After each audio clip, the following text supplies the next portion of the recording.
Ποιοι θεοί έλαβαν την εξουσία του κόσμου?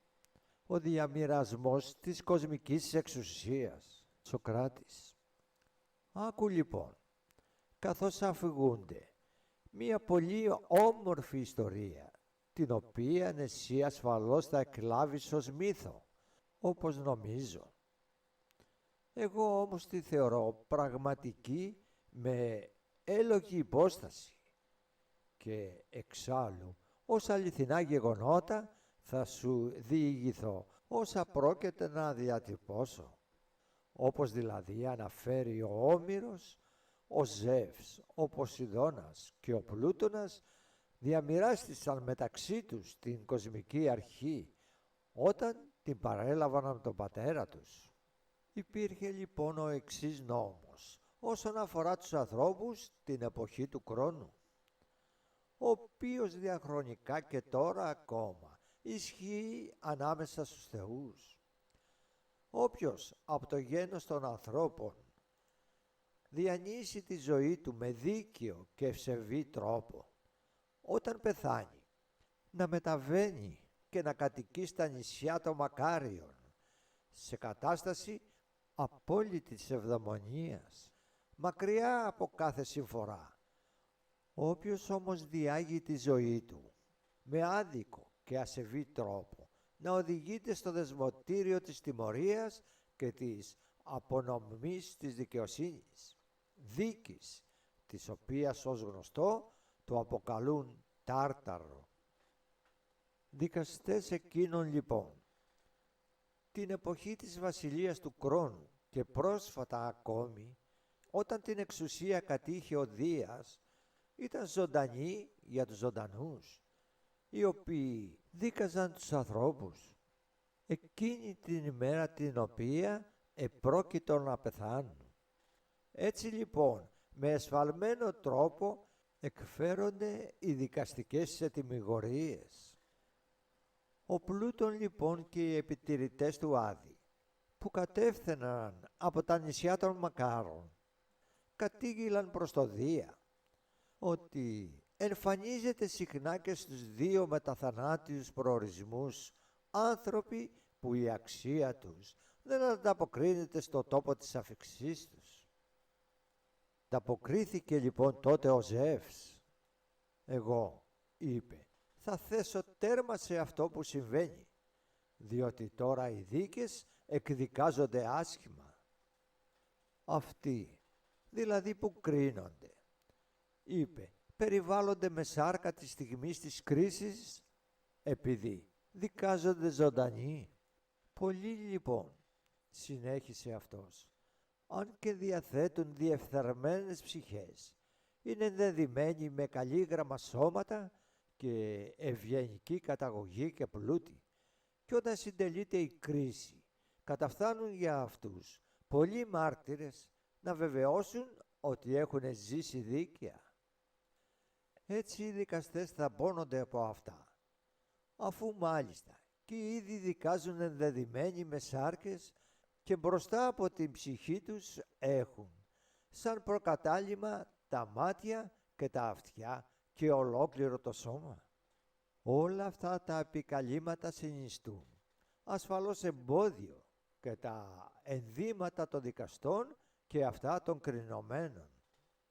Πρωταρχικά λοιπόν, είπε, είναι αναγκαίο να καταργήσουμε τη δυνατότητα να προβλέπουν οι άνθρωποι το θάνατό τους, διότι τώρα γνωρίζουν εκ των προτέρων τη στιγμή του θανάτου τους. Αυτή λοιπόν η διαταγή έχει διαβιβαστεί στον Προμηθέα για να σταματήσει την προγνωστική δυνατότητα των ανθρώπων. Έπειτα, είναι αναγκαίο να κρίνονται όλοι αυτοί οι γυμνοί. Πρέπει δηλαδή αυτοί να δικάζονται αφού έχουν πεθάνει. Και ο κριτής πρέπει να είναι γυμνός, απαλλαγμένος από κάθε ένδυμα, πεθαμένος, ώστε η ίδια η ψυχή του να ατενίζει τη ψυχή κάθε ανθρώπου αμέσως μετά το θάνατο. Αφού τον εγκαταλείψουν όλοι οι συγγενείς και αφού θα έχει αφήσει στη γη όλο εκείνο το υλικό στολισμό για να αποβεί δίκαια η κρίση. Έχοντας λοιπόν διαγνώσει αυτό πριν από εσάς, έχρισα δικαστές για τους γιους μου, 2 από την Ασία, το Μίνωα και το Ραδάμανθη, και έναν από την Ευρώπη, τον Εακώ. Αυτοί λοιπόν όταν πεθάνουν θα δικάσουν στο λιμώνα, στο σημείο όπου ο δρόμος χωρίζεται σε 3 κατευθύνσεις, από όπου 2 οδηγούν, η μία στους νήσους Μακάρων και η άλλη στον Τάρταρο. Εκείνους τους νεκρούς που καταφθάνουν από την Ασία θα τους κρίνει ο Ραδάμανθης. Αυτούς που έρχονται από την Ευρώπη, ο Εακώς. Στον Μίνωα θα αποδώσω τη δικαιοδοσία της οριστικής ετυμηγορίας. Αν υπάρχει κάτι αμφισβητούμενο στις κρίσεις των άλλων 2, για να καταστεί όσο πιο δυνατό, πιο δίκαιη η κρίση για τη μεταθανάτια πορεία των ανθρωπίνων ψυχών. Αυτή είναι η καλυκλή αφήγηση που έχω ακούσει και πιστεύω ότι είναι αληθινή. Από τις αναφορές αυτές συλλογίζουμε ότι κάτι τέτοιο συμβαίνει. Ο θάνατος, όπως εγώ νομίζω, δεν είναι τίποτε άλλο παρά ο διαχωρισμός 2 πραγμάτων, της ψυχής και του σώματος, του ενός από το άλλο. Από τη στιγμή λοιπόν που θα επέλθει ο διαχωρισμός της ψυχής από το σώμα, το κάθε ένα από τα 2 μέρη σχεδόν εξίσου διατηρεί εκείνα τα χαρακτηριστικά που είχε όταν ο άνθρωπος βρισκόταν εν ζωή. Το σώμα διατηρεί αναλύωτη τη φύση του και ορατές όλες τις περποιήσεις και τις διαμορφώσεις που δέχθηκε. Για παράδειγμα, αν το σώμα κάποιου ήταν μεγάλο ή από τη φύση ή από την υπερβολική κατανάλωση τροφής ή από την επίδραση και των 2 παραγόντων, όσο ήταν ζωντανός και όταν πεθάνει, ο νεκρός θα είναι μεγάλος, και αν υπήρξε παχής, θα είναι παχής και μετά το θάνατο, και για όλα τα χαρακτηριστικά του σώματος το ίδιο ισχύει. Εάν πάλι έτρεφε μακριά κόμη, μακριμάλις θα είναι και νεκρός. Αν επιπρόσθετα κάποιος είχε μαστιγωθεί και είχαν αποτυπωθεί στο σώμα του οι ουλές από τις μαστιγώσεις ή άλλα τραύματα ενώ βρισκόταν στη ζωή, και μετά το θάνατο αυτά θα είναι έκδηλα στη μορφή του πεθαμένου. Ή αν κανείς κατά τη διάρκεια της ζωής του είχε μέλη του σώματος σπασμένα ή διαστρεβλωμένα, οι ίδιες αυτές διαμορφώσεις θα είναι ορατές και στη μεταθανάτια ουσία του. Με μια φράση δηλαδή, όλα εκείνα τα χαρακτηριστικά που αποτυπώθηκαν στο σώμα του ανθρώπου ενώ ζούσε είναι ευδιάκριτα και όταν πεθάνει, ή αν όχι όλα, τα περισσότερα για κάποιο χρονικό διάστημα. Η ίδια διεργασία νομίζω ότι ισχύει και για την ψυχή καλυκλή. Έκδηλα είναι όλα τα χαρακτηριστικά της ψυχής. Όταν απογυμνωθεί το σώμα και οι έμφυτες ιδιότητες και οι επίκτητες, όσες διαμορφώσεις απέκτησε η ψυχή του ανθρώπου λόγω της ενασχόλησή της με κάθε πράγμα. Όταν λοιπόν παρουσιαστούν ενώπιον του δικαστή εκείνοι που έρχονται από την Ασία στο Ραδάμανθη, ο Ραδάμανθης τους βάζει σε μία σειρά και υποπτεύει τη ψυχή του καθενός, χωρίς να γνωρίζει σε ποιον ανήκει. Αλλά πολλές φορές, αφού παραλάβει τη ψυχή του μεγάλου βασιλιά ή άλλου σπουδαίου βασιλιά ή δυνάστη και διαπιστώσει ότι τίποτα δεν είναι υγιές στη ψυχή του, αλλά αντίθετα είναι όλοι μαστιγωμένοι από ραπίσματα και γεμάτοι ουλές από την επίδραση των επιόρκων και της αδικίας, που με κάθε πράξη του έχει αποτυπώσει στη ψυχή του και όλα τα διεστραμμένα από το ψεύδος και την αλαζονία και τίποτα ορθό, αφού έχει ανατραφεί χωρίς την αλήθεια, υπό την αρνητική επίδραση τέλος, της εξουσίας, της τρυφής, της αλαζονίας και της αυθαιρεσίας και των ενεργειών του. Διέκρινε την ψυχή του να είναι γεμάτη από ασύμμετρη και ασχήμια, αφού διαπίστωσε λοιπόν ο δικαστής αυτά, απέμπευσε αμέσως αυτή με περιφρόνηση στο δεσμοτήριο, όπου πρόκειται αφού φτάσει να υποστεί τις αρμόζουσες κυρώσεις.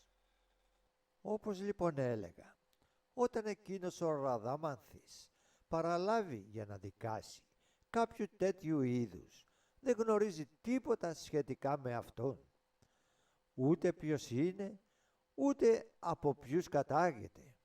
Γνωρίζει μόνο ότι κάποιος είναι διεφθαρμένος. Έτσι, αφού διαπιστώσει αυτό, τον απομπέμπτει στο τάρταρο, επισημάνοντας είτε ότι δύναται να θεραπευθεί, είτε ότι είναι ανίατος, σύμφωνα με την αλάθευτη κρίση του. Εκείνος, αφού φτάσει στο τάρταρο, υφίσταται αυτά που του αρμόζουν. Ενίοτε, όταν ο αδέκαστος κριτής διακρίνει άλλη ψυχή ανθρώπου, ο οποίος έχει ζήσει με ευσέβεια και υπό το πνεύμα της αληθείας, απλού ιδιώτη ή κάποιου άλλου, κυρίως όμως, όπως εγώ θεωρώ, καλλικλή ψυχή φιλοσόφου που αφοσιώθηκε στα δικά του έργα και δεν ακολούθησε ποικίλες κατευθύνσεις στη ζωή του, τη θαυμάζει και τη στέλνει στα νησιά των μακάρων. Έτσι ακριβώς ενεργεί και ο Αιακός, και καθένας από αυτούς δικάζει κρατώντας ράβδον. Ο Μίνωας όμως κάθεται εποπτεύοντας, κρατώντας μόνος του το χρυσό σκύπτρο, όπως αναφέρει ο Ομηρικός Οδυσσέας, ότι είδε αυτόν να κρατεί χρυσό σκύπτρο και να απονέμει δικαιοσύνη στους νεκρούς. Εγώ λοιπόν καλλικλή έχω πιστεί απόλυτα από τη διήγηση αυτή και μεριμνώ πώς θα παρουσιαστώ στο κριτή με όσο το δυνατόν πιο υγιή τη ψυχή μου. Αντλώ ικανοποίηση λοιπόν στο να απέχω από τις τιμές των πολλών ανθρώπων και να αφιερώνομαι στο εγχείρημα ανέβρεσης της αλήθειας. Πώς πραγματικά θα μπορέσω να γίνω καλύτερος κατά τη διάρκεια της ζωής μου και όταν πεθάνω μετά το θάνατο. Προτρέπω μάλιστα και όλους τους άλλους ανθρώπους, όσο δύναμαι να πράξω κάτι τέτοιο, και σε σένα απευθύνω την παρένεση να κατευθύνεις τη ζωή σου στον αγώνα αυτό, τον οποίον εγώ θεωρώ επικρατέστερο από όλους τους εγκόσμιους αγώνες, και σε επικρίνω που δεν έχεις τη δυνατότητα να βοηθήσεις τον εαυτό σου όταν θα έρθει η στιγμή της δικής σου δίκης και κρίσης, την οποία εγώ μόλις τώρα ανέφερα. Αλλά αφού προσέλθεις ενώπιο του δικαστή, στον γιο της έγινα, όταν σε συλλάβει και σε οδηγήσει προς το δεσμοτήριο, θα μείνεις άναυδος και θα κυριευθείς από ήλικο. Εσύ εκεί, όχι λιγότερο από μένα εδώ, και ίσως κάποιος σε χτυπήσει ατιμωτικά στο πρόσωπο και σε ξεφτυλίσει με κάθε δυνατό τρόπο. Πλάτων, Γοργίας, 523α, 527ε. Ο μύθος γύρω από το δικαστήριο των ψυχών ύστερα από το θάνατο. Απομένει η μεταφυσική θεμελίωση των διαλεκτικών συμπερασμάτων. Ποιος γνωρίζει αν η ζωή είναι θάνατος ή ο θάνατος ζωή? Ο θάνατος για τον Σωκράτη δεν είναι τίποτε άλλο παρά ο χωρισμός δύο πραγμάτων, της ψυχής και του σώματος. Η αθάνατη ψυχή εξέρχεται από το θνητό σώμα και οδεύει προς το σταυροδρόμι της κρίσης. Εκεί αναμένουν οι ακριβοδίκαιοι και οι αδέκαστοι κριτές του Άδη, ο Αιακός, ο Μήνος και ο Ραδάμανθης, οι οποίοι ατενίζουν την ψυχή κάθε νεκρού και εκδίδουν την ανταλάτευτη αντιμογορία τους, βασισμένη στα ορατά σημάδια που φέρνει επάνω της κάθε ψυχή από την προθανάτια δράση της. Οι ψυχές των διεφθαρμένων και των αδίκων αποστέλλονται στο δεσμοτήριο της τιμωρίας και της απονομής της δικαιοσύνης, στον στιγερό τάρταρο, και υποβάλλονται σε φρικτά, συνεχώς επαναλαμβανόμενα βασανιστήρια. Οι ψυχές που έζησαν με δικαιοσύνη και σοφροσύνη κατευθύνονται στους νήσους των μακάρων και βιώνουν την αιώνια ευδαιμονία. Η φιλοσοφία, όπως ακριβώς και στο πλατωνικό Φέδωνα, ορατέ ως μελέτη και προετοιμασία θανάτου. Σοκράτης, σειρώμενος άδικα σε δίκη από κάποιο ευτελές αποκείμενο, ίσως να μην δύναται να υπερασπιστεί τον εαυτό του ενώπιον της εγκόσμιας δικαστικής αρχής, ελήψη ονομαστών μαρτύρων που θα συνηγορήσουν υπέρ του και ελήψη της μεγαλοπίβολης ρητορικής πειθούς, η οποία θα δημιουργήσει επίφαση αλήθειας και θα εξαπατήσει τους δικαστές. Στο επεκείμενα όμως θα βρεθεί αναπόδραστα στους νήσους των μακάρων. Ο πολιτευτής μπορεί έτεχνα να διαφύγει τις δαγκάνες του πολιτιακού νόμου όσο βρίσκεται στη ζωή και να πραγματοποιεί τις άδικες επιδιώξεις του. Στο μεταθανάτιο σταυροδρόμι της κρίσης όμως θα καταληφθεί από έντρομο ήλιγο, καθώς τα τέκνα του Διός θα υποπτεύουν την ψυχή του και θα το επιβάλλουν, μετά ραπισμάτων και προπυλακισμών, σκληρότατη τιμωρία. Η προτροπή προς το φιλοσοφικό τρόπο ζωής ενδύεται το μέγιστο κλέος.